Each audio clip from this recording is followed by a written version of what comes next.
Mutualism is the basis for which this ppm manifesto emulates the unity of the Caymanian people within a social system based on mutual responses to the actions of others, equal freedom, the sovereignty of the individual over her or himself, his or her affairs and products realized through free contract, cooperation, contract, individual initiative and voluntary association for defense against the invasive and for the protection of life, liberty and property of the non-invasive.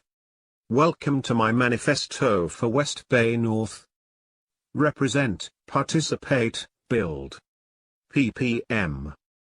For love of country. Corporate syndicalism. Here is where it gets juicy. Corporate syndicalism is alive and well, even if the term is out of fashion. Most financial capitalists wrest control of the finances, production and distribution of goods, in giant, powerful companies and self-anointed barons. They engage in private councils, like Alex, CNP, etc.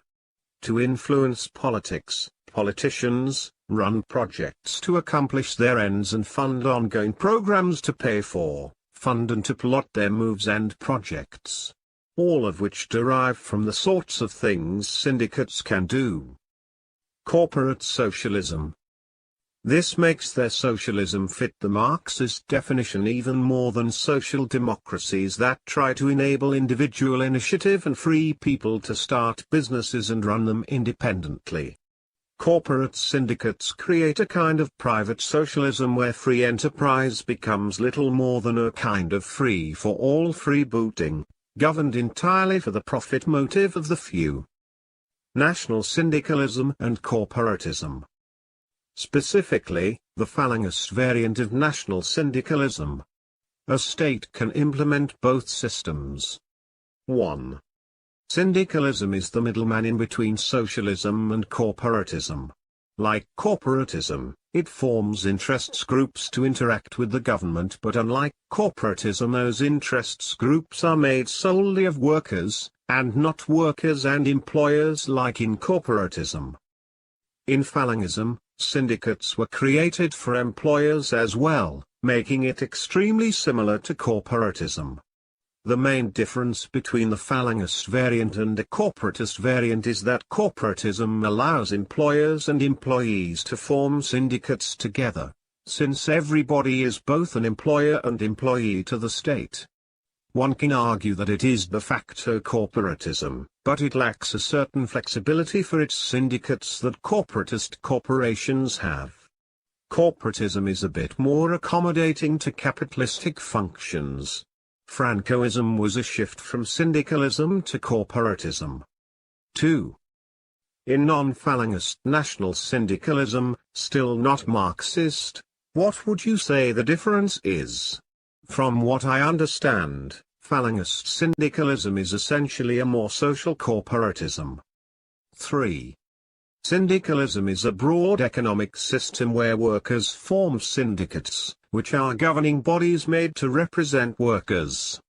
They are like a confederacy of trade unions, whose policies are determined by the instanced workers, with acting authority in economic policy as opposed to lobbyism that occurs capitalistic, free market economies. Corporatism is very similar except instead of worker-only syndicates being represented, there are corporations which are made up of worker syndicates and employer syndicates, whom are mediated by the state. So how syndicates are manifested are dependent on various factors, particularly the economy. While syndicalism is by nature a mixed economy, one that favors a free market a bit more will begin to resemble corporatism, while one that favors a command economy will begin to resemble socialism. However, it is important to note the private property is always recognized, which makes it irreconcilable with Marxist socialism. Overview. There are no pure socialist societies, nor pure capitalist ones. There are either attributes of democracy in society, participation, opportunity, individual initiative, republicanism, representation, rule of law, checks and balances, or there is social control of people and their resources, dictatorship, oligarchy, socialism. These are attributes of a society's behavior. Ideology either expresses private separate advantage or the common good. The general strike, dangerously combined with elitist vanguardism, quickly leads to authoritarianism. Who would grow disappointed with the independents for their lack of revolutionary violence and turn to reactionary movements? Followers of national anarchism bastardized Proud Hun's ideas into some sort of elitist economics suited for an ultranationalist authoritarian movement. National anarchism is highly elitist, anti-democratic and revolves around an appeal to nature and other irrationalist assumptions about natural order, which are common traits of fascism.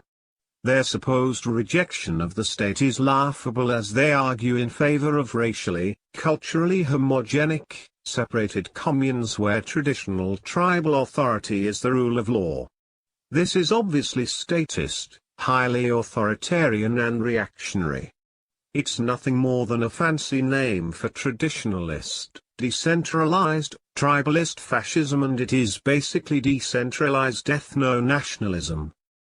This dangerous polarity mixed with communism and liberalism once posed a dangerous threat to the marriage of progressivism and social democracy that the PPM represent, and an introduction to policy that deters theft and slavery will increase the voter bloc of a party that built its reputation around decisive action.